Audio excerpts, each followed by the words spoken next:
Hello नमस्कार साथियों, मैं अंशुल अग्रवाल आप सभी का स्वागत करता हूं आपके अपने digital platform Anshul study point में, जहां आप आपकी तैयारी को बहुत ही बेहतरीन कर सकते हैं। और ये आज मैथ का सेशन है। हम पिछले टॉपिक पर ही बात करेंगे जो कि चल रहा था हमारा HCF एंड LCM, जिसकी हमने पिछली क्लासेस में मेथड्स पर चर्चा कर ली थी कि किस प्रकार से LCM है वो किन मेथडों के द्वारा निकाला जाता है।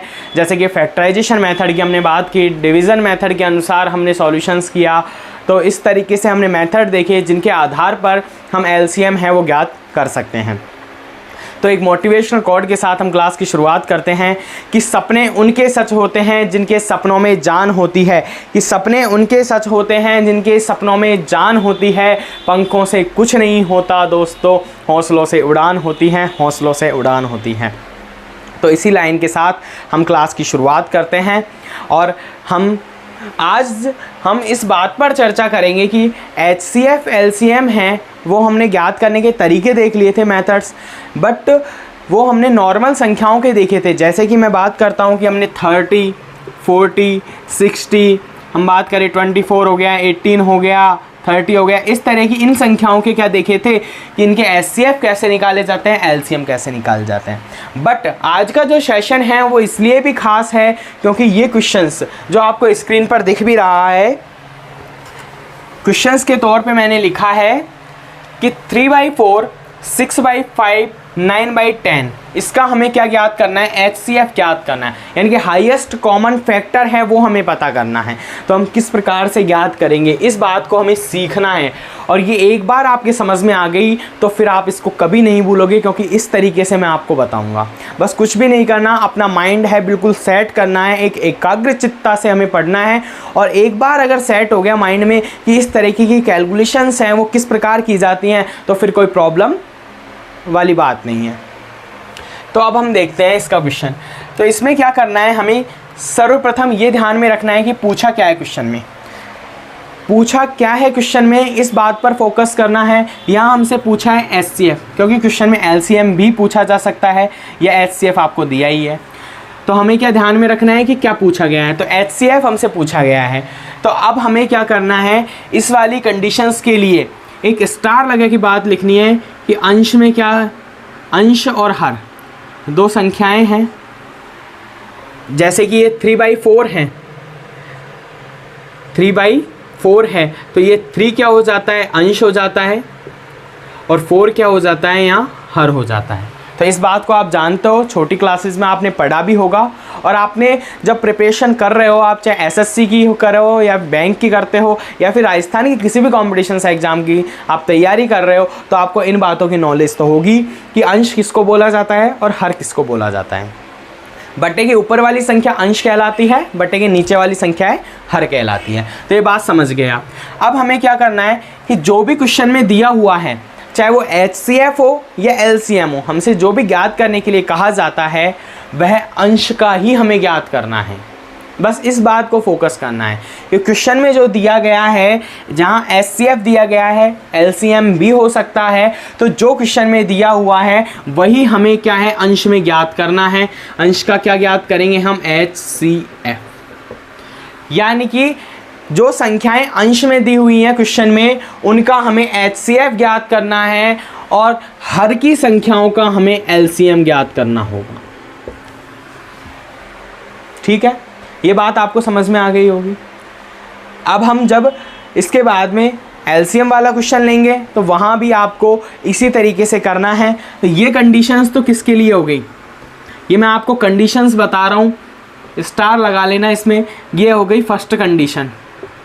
ठीक है, जब हमें क्या दिया हुआ, HCF दिया हुआ हो, क्या HCF ज्ञात करना हो। HCF अगर हमें ज्ञात करना है तो हम इस तरह की कंडीशंस यूज़ करते हैं। ठीक है, और अगर हमें LCM ज्ञात करना है,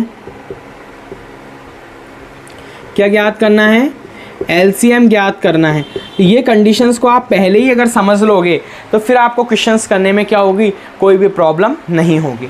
तो अगर हमें LCM ज्ञात करना है तो हमें क्या करना होगा, हमें अंश और हर, वही दो संख्याएं मिलेंगी। तो वहाँ हम क्या करेंगे, जो क्वेश्चन में पूछा जा रहा है उसी को हम अंश है उनका क्या है, जो भी क्वेश्चन में पूछा जा रहा है वह जैसे कि यहाँ एलसीएम है, तो एलसीएम किन संख्याओं का निकालेंगे जो कि अंश के रूप में होंगी। तो अंश के रूप में जो भी संख्याएं हैं उनका क्या निकाला जाएगा, एलसीएम निकाला जाएगा, और बचे हुए हर का क्या निकाला जाएगा, एचसीएफ निकाला जाएगा। ये कब, तब हमें एलसीएम ज्ञात करना हो तब, और जब हमें एचसीएफ ज्ञात करना हो तो अंश का हम एचसीएफ निकालेंगे और हर का एलसीएम निकालेंगे। ये बात अगर समझ में आ गई फिर कोई दिक्कत नहीं है, क्योंकि ये ऐसे क्वेश्चंस हैं जो कि मैं बात करूं, चाहे आरआरबी एनटीपीसी की मैं बात करूं, चाहे DSSB जो दिल्ली के एग्ज़ाम होती है पीआरटी, उसमें भी क्वेश्चंस इस प्रकार के आए हुए हैं। तो ये क्वेश्चंस बहुत ही इंपॉर्टेंट हो जाते हैं, और ये questions SSC, MTS, CGL, CHSL जैसे एग्ज़ाम में भी आए हुए हैं। प्रीवियस ईयर्स के मैंने कहा था कि पेपर के आधारित ही आपको बिल्कुल जो टॉपिक्स हैं वो कवर किए जा रहे हैं, और उनसे बेस्ड ही क्वेश्चंस आपको कराए जाएंगे, जिससे कि आपको कोई भी प्रॉब्लम नहीं होगी। तो ये आपको समझ में आ गया होगा। तो आप इसका एक स्क्रीनशॉट ले लीजिए, और चाहे तो नोट डाउन करना चाहें तो नोट डाउन कर लीजिए आप कि एचसीएफ हमें ज्ञात करना है। इस तरीके की संख्याएं हमें दे रखी हों तो अंश का हम एचसीएफ ज्ञात करेंगे, हर का एलसीएम ज्ञात करेंगे, और इन्हीं संख्याओं का अगर हमें एलसीएम ज्ञात करने को कहा जाता है तो अंश का एलसीएम ज्ञात करेंगे और हर का एचसीएफ ज्ञात करेंगे। तो आपको समझ में आ गया होगा।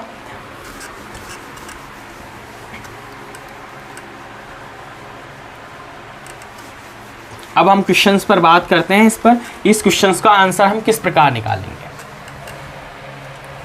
तो यहाँ अंश के रूप में क्या लिखा हुआ है, यहाँ अंश की संख्याओं को लिखते हैं और यहाँ हम लिखते हैं हर की संख्याओं को। ठीक है, तो अंश के रूप में कौन सी संख्याएं हैं, 3 हो गया, 6 हो गया एंड 9 हो गया। ये बात समझ में आ गई होगी। बट्टे के ऊपर वाली संख्याओं को हम अंश बोलते हैं, तो अंश हमने लिख लिया, कौन सा, 3 हो गया, 6 हो गया, 9 हो गया क्वेश्चन में से।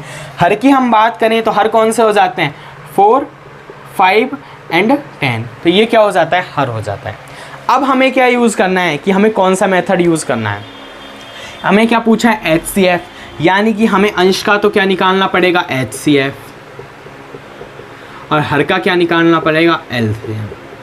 बस ये समझ में आ गया। इसके बाद में एचसीएफ और एलसीएम निकालना आपको अच्छी तरीके से आता है, मैं तो मानता हूँ, क्योंकि मैंने दोनों क्लासेस में आपको बहुत अच्छी तरीके से समझाया है, मेथड भी साथ के साथ में सिखाए हैं, तो कोई ऐसी प्रॉब्लम वाली बात नहीं होनी चाहिए।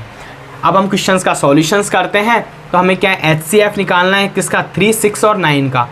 तो यहाँ एचसीएफ की हम बात कर रहे हैं, एचसीएफ हमें निकालना है किसका, 3, 6 और 9 का। किस तरीके से निकालते हैं हम, 3, 6 और 9 को लिखते हैं। इनके अब क्या करेंगे, हम टुकड़े करेंगे, और टुकड़े भी कैसे, अभाज्य गुणनखंड, यानी कि प्राइम नंबर में हम क्या करेंगे, इसके टुकड़े करेंगे। तो प्राइम में जब हम टुकड़े करेंगे, इसके अभाज्य गुणनखंड के रूप में करेंगे, तो किस प्रकार, 3 का क्या हो जाएगा, 1 × 3, क्योंकि 3 क्या है, खुद में ही एक अभाज्य संख्या है। हम 6 की बात करें तो उसके टुकड़े किस प्रकार हो जाएंगे, 2 × 3, और 9 के कितने होते हैं, 3 × 3। तो अब यहाँ से हम क्या आसानी से एचसीएफ निकाल लेंगे। आप जानते हैं कि एचसीएफ किस प्रकार निकाला जाता है, किस प्रकार निकाला जाता है। अब इन संख्याओं में हमें क्या देखना है, कॉमन फैक्टर है, फैक्टर हमने कर लिए हैं, कॉमन हमें चाहिए। तो कॉमन क्या है, यहाँ 3 है, 3 तीनों में कॉमन है। तो जो संख्याएं तीनों में ही कॉमन हो, अगर मान लो यहाँ पर दोनों में कॉमन होती और तीसरे में कॉमन नहीं होती, तो वो हमारा एचसीएफ काउंट नहीं होता है। इस बात को भी ध्यान में रखना। तो यहाँ पर जो एचसीएफ है वो कितना हो जाएगा, एचसीएफ है वो कितना हो जाएगा, 3। कितना हो जाएगा, 3। अब इसी प्रकार हम एलसीएम निकालते हैं, और एलसीएम किन का संख्याओं का निकालना है हमें, 4, 5 एंड 10 का।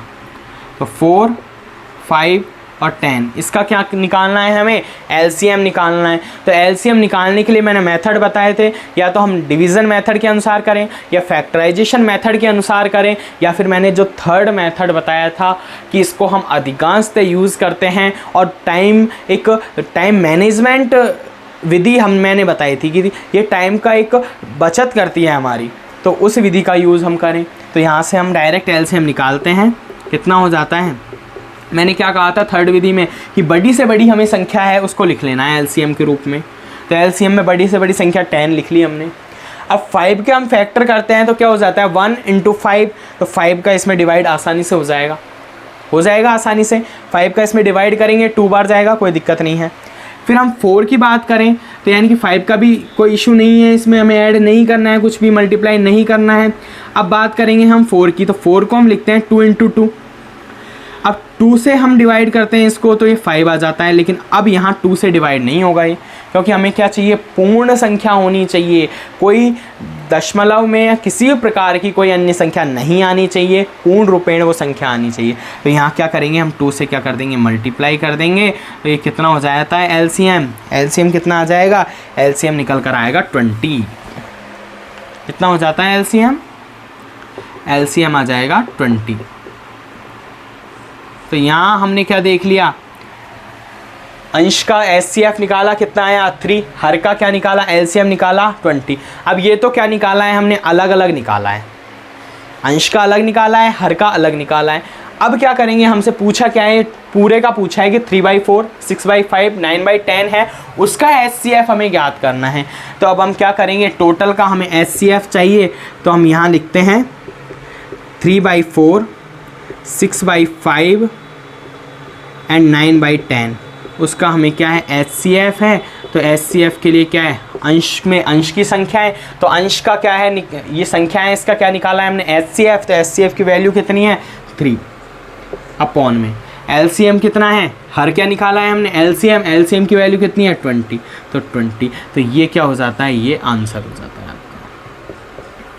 तो बहुत ही ईजी लगा होगा, कोई ज़्यादा टिपिकल मेथड है नहीं, बट समझने वाली बात थी जो मैंने फर्स्ट में आपको बताया था कि एचसीएफ और एलसीएम किस प्रकार से निकाले जाते हैं, वो आपके समझ में आ गए होंगे।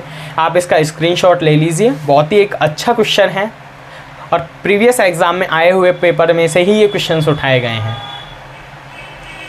तो ये तरीका आपको समझ में आ गया होगा किस तरीके से एचसीएफ और एलसीएम है वो बटे वाली संख्याओं का हम निकालते हैं। तो इसी पर बेस्ड अब हम दशमलव वाली संख्याओं का सीखते हैं। तो ये बात आपको समझ में आ गई होगी कि अंश का हमने एचसीएफ निकाला, हर का एलसीएम निकाला है और निकाल कर उसको अंश बटा हर के रूप में लिख दिया है। तो ये हमारा क्या हो जाता है, आंसर हो जाता है। ठीक है, अब हम नेक्स्ट है उस पर चलते हैं। दशमलव वाली संख्याएं हैं, उनका किस प्रकार से एचसीएफ व एलसीएम निकाला जाता है।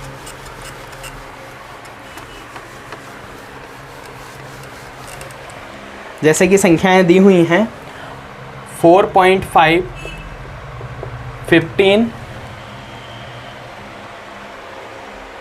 एंड हम चेंज करते हैं इनमें संख्याओं का, इस क्वेश्चन को बाद में लेंगे। 0.42, 0.42, 0.14 एंड 0.35 क्या है, 0.35। उसका भी हमें क्या है, एचसीएफ ही ज्ञात करना है। एचसीएफ ज्ञात करो। इस क्वेश्चंस को पहले लेने का बस उद्देश्य यही है कि आप एचसीएफ है वो अच्छी तरीके से समझ जाओ, उसके बाद में हम एलसीएम पर बात करेंगे तो एलसीएम हम निकालेंगे। ठीक है, अब हमें क्या है, अब इस क्वेश्चन में हमें क्या देखना है, हमें पता है एचसीएफ हमसे पूछा है तो अंश का हमें एचसीएफ निकालना है और हर का क्या निकालना है, एलसीएम निकालना है। पर आप बोलोगे कि सर इसमें तो ना तो हर है ना अंश है, ये तो दशमलव के रूप में लिखा हुआ है। तो आप इस बात को जानते हो, छोटी क्लासेज में भी आप पढ़ चुके हो कि दशमलव जब हटाया जाता है तो हम क्या है, जीरो क्या है, बढ़ा देते हैं। तो आप जानते हो तो इन संख्याओं को किस प्रकार लिखा जाएगा, 0.42 है तो 42/100।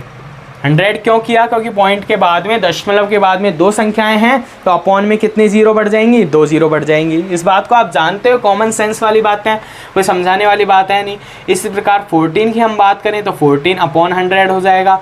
इसी प्रकार क्या हो जाएगा, 35/100 हो जाएगा। अब हमारे समझ में आ गया कि इसका हमें क्या है, एचसीएफ ज्ञात करना है, और तो हमारे पास में अंश भी है, हर भी है। तो हम डायरेक्ट यहाँ लिख देते हैं अब कि अंश का क्या निकालना है, हमें एचसीएफ निकालना है और हर का क्या निकालना है, एलसीएम निकालना है। ठीक है, अब हम क्वेश्चन सॉल्यूशंस करते हैं। तो हमें एचसीएफ जब हमें निकालना है तो एचसीएफ किसका निकालेंगे, हम अंश का निकालेंगे। तो अंश में जो संख्या है उनका एचसीएफ निकालेंगे। 42 हो गया, ये 14 हो गया, ये 35 हो गया। तो इसके क्या करेंगे, वही अभाज्य गुणनखंड है, टुकड़े करेंगे और टुकड़ों से हम क्या निकालेंगे, एचसीएफ निकालेंगे। तो 42 के टुकड़े करेंगे, 2 से डिवाइड करने पर कितना हो जाता है, 21, और 21 क्या हो जाता है 3 से, फिर क्या हो जाता है 7, और ये सब किससे आएंगे? जब आप प्रैक्टिस करोगे क्वेश्चंस की, जितने आप सॉल्यूशंस करोगे क्वेश्चंस के, आपकी बेसिक मैथ है या मैं मानता हूँ कि कैलकुलेशन है, वो बहुत ही स्ट्रॉन्ग हो जाएगी। और स्ट्रॉन्ग होगी तभी जब आप प्रैक्टिस करोगे, कि practice man make be perfect. ठीक है, तो ये क्या हो जाता है 7 × 3 21 × 2 कितना हो जाता है 42 हो गया। इसी प्रकार अब 14 की हम बात करें तो 2 से डिवाइड करने पर कितना बचता है 7 हो गया। इसके बाद में हम किससे करेंगे 35, तो 35 में क्या करेंगे 5, और 5 के बाद में क्या हो जाता है 7। तो ये हमने अब आज जो गुणनखंड हैं इसके कर लिए। अब यहाँ से हमें क्या देखना है, कॉमन देखना है। तो कॉमन क्या दिख रहा है हमें 7 दिख रहा है, उसके अलावा कोई भी संख्या में कॉमन नहीं है, क्योंकि दोनों जगह तो है लेकिन 35 में 2 का कहीं यूज़ नहीं है, यानी कि इसके गुणनखंड हैं वो 2 के रूप में नहीं हुए हैं। तो क्या करेंगे हम, 2 क्या नहीं आएगा, HCF के रूप में नहीं आएगा, तो HCF क्या आ जाएगा 7। ये बात आप समझ भी गए होंगे। ठीक है, बहुत ही ईजी है बट प्रैक्टिस करनी पड़ेगी आपको। अब हमें निकालते हैं LCM, और LCM किनका निकालना है हमें, संख्याओं का। तीनों संख्याएं दी हुई हैं, किस प्रकार में है 100 100 एंड 100। तो हमें हमारा LCM भी क्या हो जाएगा, इसी कंडीशंस में क्या हो जाता है LCM, सेम संख्या आ जाती है। इस बात को आप जानते हो, और जानना भी क्या है, आप कॉमन सेंस भी यूज कर सकते हो। इनमें से बड़ी संख्या क्या है, तीनों ही बड़ी है अपने में, क्योंकि एक दूसरे से कंपैरिजन हो ही नहीं सकता, क्योंकि सेम संख्याएं।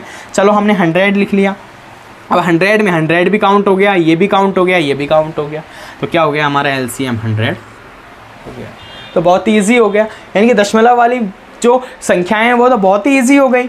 फिर हमें क्या करना है, हमसे क्या पूछा है, जो भी क्वेश्चन में पूछा है उसका हम क्या है HCF निकालना है। तो इसको हम इस प्रकार से लिखें या इस प्रकार से लिखें, बात एक ही है।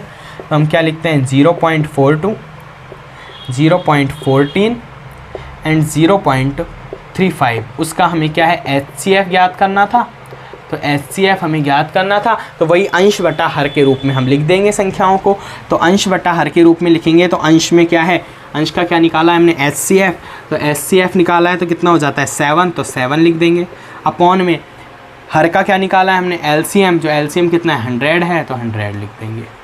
ठीक है, अब यहाँ पॉइंटों के रूप में है तो इसको भी HCF को हम पॉइंटों के रूप में लिख देंगे। तो यहाँ 2 है, 2 जब 0 है यानी कि 100 का जब 7 में भाग देंगे तो कितना हो जाता है 0.07।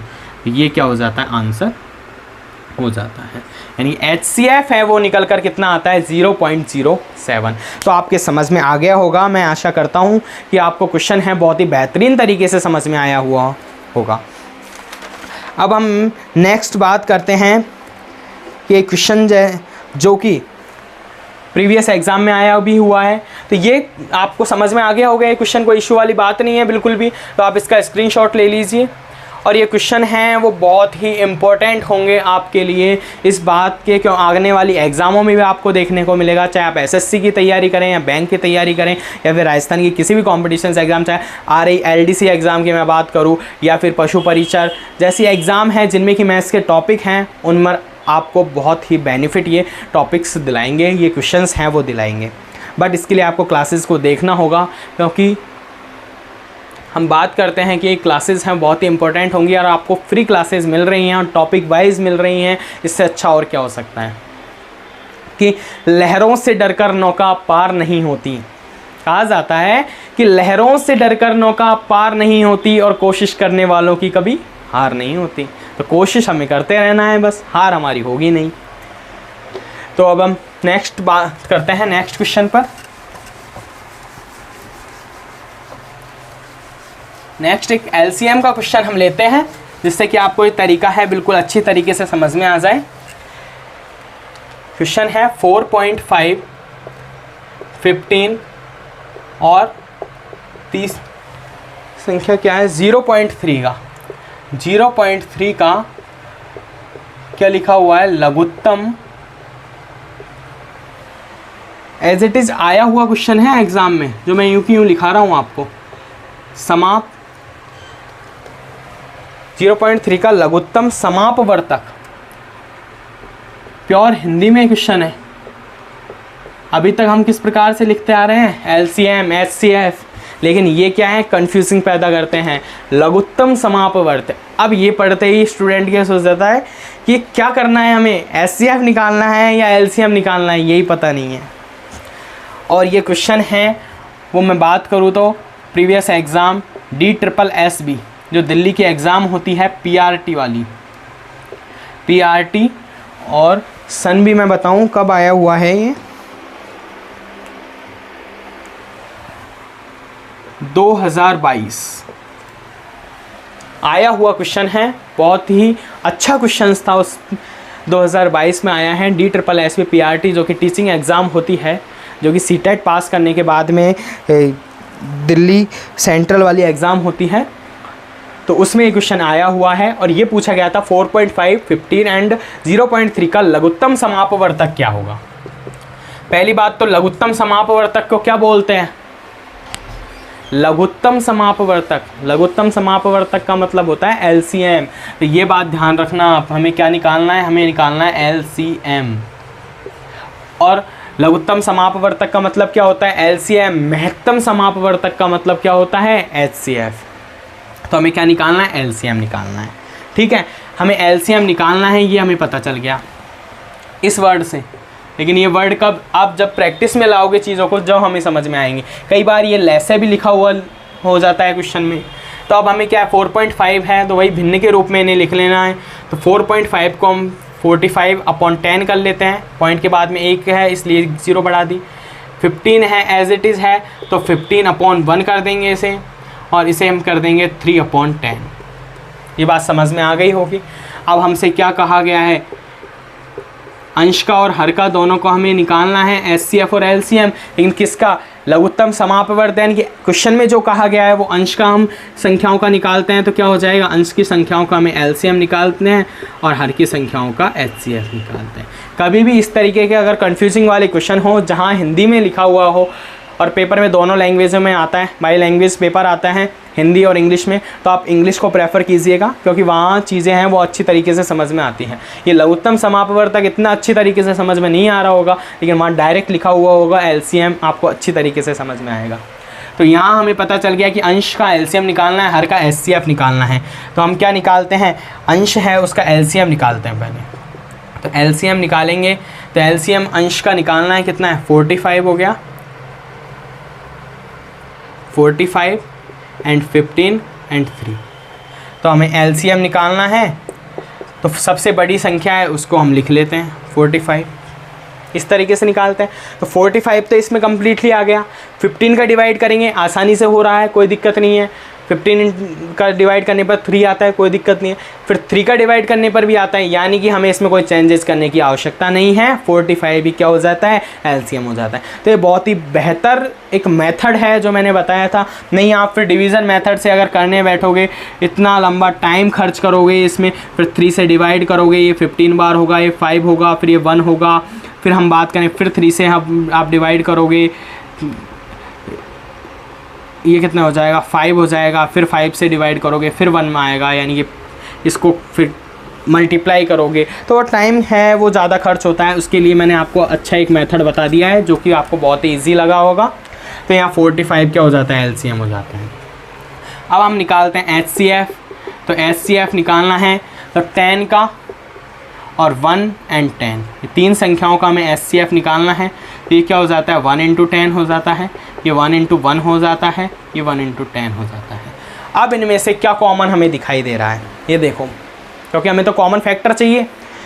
यहाँ 10 है, यहाँ 10 है, लेकिन बीच वाली संख्या में क्या है, मिस है, यानी कि 10 नहीं है।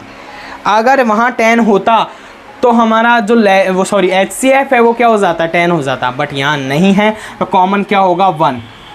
ये 1 इसीलिए लिखा था मैंने कि जिससे कि हम कॉमन चीज़ें हैं उनको समझ सकें, कि आप HCF यही नहीं समझो कि क्या लिखना है HCF में, तो इसमें हमें क्या लिखना होगा, 1। तो HCF में क्या है, 1 क्या हो जाता है, HCF है वो क्या आ जाता है, निकल का 1 आ जाता है। बस यही समझने वाली बात थी। ये बहुत ही एक इम्पोर्टेंट है, स्टार लगा लेना कि किस तरीके से हमें जब HCF इस कंडीशंस में आ जाए तो वहाँ हमें HCF किस प्रकार निकालना है। तो 1 हो जाता है क्या HCF। अब ये क्वेश्चन DSSB PRT एग्ज़ाम 2022 में आया हुआ है, तो किस एग्जामिनर की सोच क्या रही होगी, ये आप बात को डिफाइन कर रहे हो। ये क्वेश्चन है वो इस बात को शो कर रहा है कि एग्जामिनर क्या स्टूडेंट से जो है कि किस प्रकार का सॉल्यूशंस चाहता था, कि वो गलती कहाँ करवाना चाहता था यहाँ, क्योंकि अधिकांश स्टूडेंट्स कहाँ गलती करते हैं, इसमें 10 है वो HCF मानते हैं और वहाँ क्वेश्चन क्या हो जाता है, गलत हो जाता है। अब हमें डायरेक्टली किसका चाहिए, जो क्वेश्चन में पूछा है वो लिखेंगे हम। 4.5, 15 एंड 0.3 का हमें क्या है, LCM है वो पता करना है। तो LCM पता करने के लिए क्या करेंगे, अंश का LCM, तो अंश का LCM है कितना है, 45 है, और अपॉन में हर का HCF कितना हो जाता है, 1, तो आंसर आएगा 45। और इस क्वेश्चन में खास बात और थी, जब ये क्वेश्चन DSSB PRT एग्ज़ाम 2022 में आया था, तो इसमें सबसे जो महत्वपूर्ण बात ये लगी कि इसमें जो ऑप्शंस थे ना वो बहुत ही गजब थे। ऑप्शंस की मैं बात करूँ तो ऑप्शंस इस तरीके से थे, 45, बी ऑप्शन था 4.5 और सी ऑप्शन था कितना था, 0.45, और मैं बात करूँ डी ऑप्शन था 450। अब थोड़ी सी मिस्टेक भी आपको गलत आंसर की तरफ ले जाती है। इस बात को आप इस ऑप्शंस से भी शो कर रहे हो। ये ऑप्शंस इसी एग्ज़ाम में आए हुए हैं, एज इट इज़ आए थे 45, 4.5, 0.45 और 450। अब ना चाहते हुए भी स्टूडेंट गलती करने को क्या हो जाता है तत्पर, क्योंकि उसको ऑप्शन ही समझ में नहीं आ रहे हैं, क्योंकि ऑप्शन सब सेम है, बस एक जीरो का खेल है। जीरो इधर से उधर लगाई और आंसर क्या हो जाता है, गड़बड़ हो जाता है। तो इसीलिए मैंने आपको क्वेश्चन कराया है, बहुत ही अच्छा क्वेश्चन है।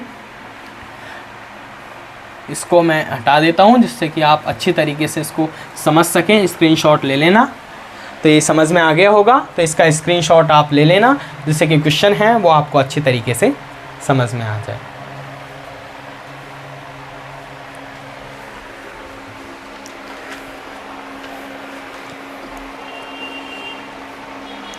तो आपको समझ में आ गया होगा। ये क्वेश्चंस बहुत ही अच्छे थे, DSSB PRT एग्ज़ाम के क्वेश्चंस थे। मैंने कहा था प्रीवियस एग्ज़ाम के क्वेश्चंस भी हम करेंगे और कल कुछ अच्छे क्वेश्चंस के साथ मिलेंगे।